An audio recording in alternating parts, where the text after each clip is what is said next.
कबड्डी आपली माती आपला खेळ हा कबड्डी.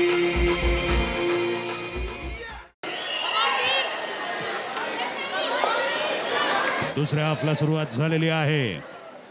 महाकाय असं आव्हान आहे रत्नागिरी रेडर्सच्या या संघाचं. संघावर प्रचंड एक मोठं लीड भरून काढण्याची त्यांच्यावर जबाबदारी. बरोबर आहे प्रचंड राहुल. दडपण. बरोबर आहे राहुल, पण अजून 15 मिनिटं सामन्याची बाकी आहेत आणि 15चं लीड आहे आणि दोन्ही तुल्यबळ संघ आहेत. अपेक्षाने चांगला उत्कृष्ट गुण घेतलाय आणि तिने तो दाखवलाय की मी गुण घेतलाय. मध्यंतराची सुरुवात तरी अपेक्षाने खूप चांगली केली आहे.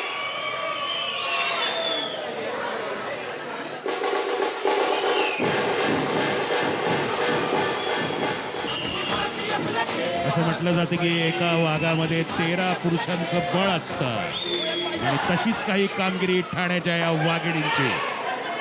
एक एक ठाण्याची खेळाडू जवळजवळ 2-2, 3-3 खेळाडूच्या एवढी कामगिरी तिने केलेली आहे या सामन्यामध्ये आणि आत्तापर्यंत तरी त्यांचं पारडं हे अत्यंत जड ठाण्याचं.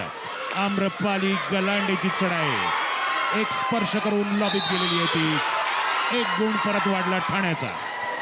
आम्रपालींनी मस्त झेप घेऊन तिला आऊट केलंय आणि ती लॉबीत जाऊन तिने सांगितलंय की मी आऊट केलंय आणि योग्य तो लॉबीचा वापर करून ती आपल्या क्षेत्ररक्षणात परत गेली आहे. अपेक्षा टाकळेची यशस्वी सुटका. ही पहा आता बहरात आलेली आहे अपेक्षा टाकळे, पण छाया इज इट टू लेट. अजूनही वेळ गेलेली नाहीये राहुल, कारण 14 मिनिटं आहेत आणि 14चं लीड आहे. तर एका 30 सेकंदाला एक चढाई असं म्हटलं तरी तुमच्या 28-30 चढाया होणार आहेत आणि रत्नागिरीकडे पण चांगले रेडर आहेत, अपेक्षा आहेत, रेखा आहे. तर त्यांनी निश्चितच त्यांनी चढाईमध्ये गुण घ्यायला भर दिला पाहिजे असं मला वाटतं. पाहूयात चढाईमध्ये किती गुण घेते रेखा सावंत. बोनस रेषा तिने ओलांडलेली आहे पण बोनस गुण नाही. क्रीडांगणात 5च खेळाडू असल्यामुळे रेखाला बोनस गुणचा फायदा होणार नाहीये आणि खेळाडूला देखील स्पर्श नाही. 0 मार्क मिळाले या रेडमध्ये आणि आता आम्रपाली गलांडेची स्वारी रत्नागिरीच्या कोर्टात. आता खरं रत्नागिरीच्या कॅप्टननी, कोचनी, खेळाडूंनी हे डोक्यात ठेवलं पाहिजे आणि गणित मांडलं पाहिजे की उरलेला वेळ, असलेलं लीड आणि आपल्याला किती गुणांची लक्षच नव्हतं तिचं. नजरहटी दुर्घटना घटी. मागून येऊन तिला जेरबंद केलेला आहे. अतिशय उत्कृष्ट पकड रक्षापंक्तीची रत्नागिरीच्या. आणि आता आलेली आहे सायली जाधव, नवीन रेडर रत्नागिरी रेडर्ससाठी. रत्नागिरीने प्रयत्नपूर्वक आता लोन दिला पाहिजे आणि आपल्याला गुण घेतले पाहिजेत. हे 4+ लोनचे 2 गुण असे 6 गुण त्यांच्या पारड्यात पडतील आणि त्यांना थोडं त्यांचं लीड कमी करण्याची मदत होईल. निश्चितपणे लोन चढवण्याची संधी रत्नागिरी रेडर्सला.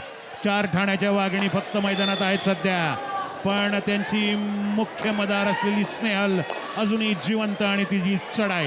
आता क्षेत्ररक्षण मजबूत ठेवून चढाईमध्ये गुण घेणं हेच रत्नागिरीचं लक्ष असायला हवं. स्नेहलला फार तर एखादा बोनस देऊन त्यांनी सोडलं तरी तिकडे जाऊन तिला आऊट केलं त्यांच्या फायद्याचं होणार आहे. पण स्नेहलची भूक खूप मोठी आहे. प्रत्येक रेडमध्ये ती हे पहा बोनस लॉबीमध्ये गेलेली आहे आणि तिने एक गुण मिळवलेला आहे. दरवेळेस रेडमध्ये बोनस लाईन तर ती पार करतेच, पण खेळाडू शिवल्याशिवाय परत जात नाही. पाहूया अपेक्षा टाकळे त्या कामगिरीची पुनरावृत्ती करते का. कोपऱ्यात गेलेली आहे, पकड दिल्ली. निष्ठून निघाली ती मध्यरेषेकडे. तिला चवड्यामध्ये पकडायचा प्रयत्न होता पण ही खेचत घेऊन गेली मध्यरेषेकडे.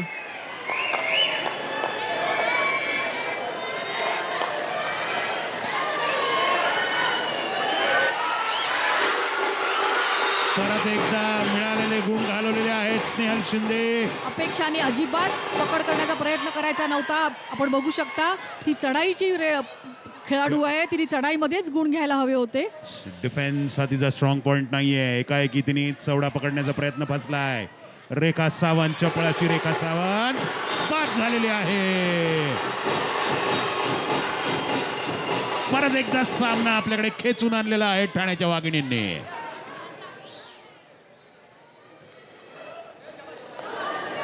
जबरदस्त पकड ठाण्याच्या रक्षापंक्तीची आणि परत एकदा स्नेहल शिंदेची दबंगगिरी रत्नागिरीच्या कोर्टामध्ये.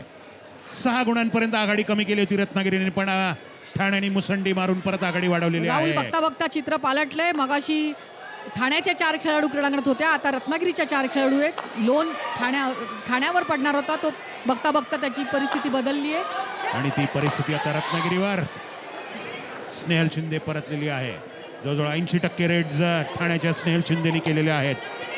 आणि आता तृप्ती सुवर्णा रक्षा पंक्तीतली खेळाडू आता रेड करायला आली रत्नागिरीसाठी. आणि चौड्यात उडी मारून जागेवर वाटत सुरेख पकड.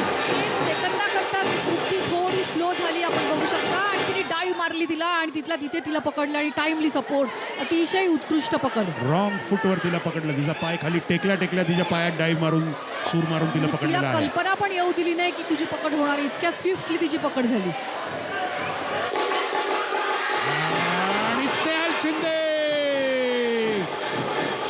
शिंदेला कचाट्यात पकडण्याचा प्रयत्न रत्नागिरीच्या उरल्या सुरल्या 3 डिफेंडर्सचा. हे पहा. आणि काही करून तिने मध्यरेषा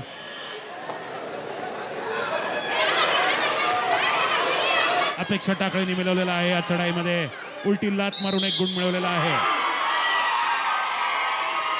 रत्नागिरीच्या खेळाडूंनी बोनस गुण आणि पॉइंट ह्याच्यावरच लक्ष केंद्रित करायला हवं, कारण 5च खेळाडू त्यांच्याकडे आहेत. त्यांच्याकडनं बोनस गुण जाणार नाहीये ठाण्याला आणि हेच त्यांचं लक्ष असायला हवं. राहुल निश्चितपणे आम्रपाली गलांडे 8 नंबर ठाण्यासाठी परत एकदा पकड फसलेली आहे. अंगावर जायलाच नको. जायचं तर साखळी घेऊन जायला हवं होतं आणि तिला लॉबीच्याही बाहेर काढायला हवं होतं.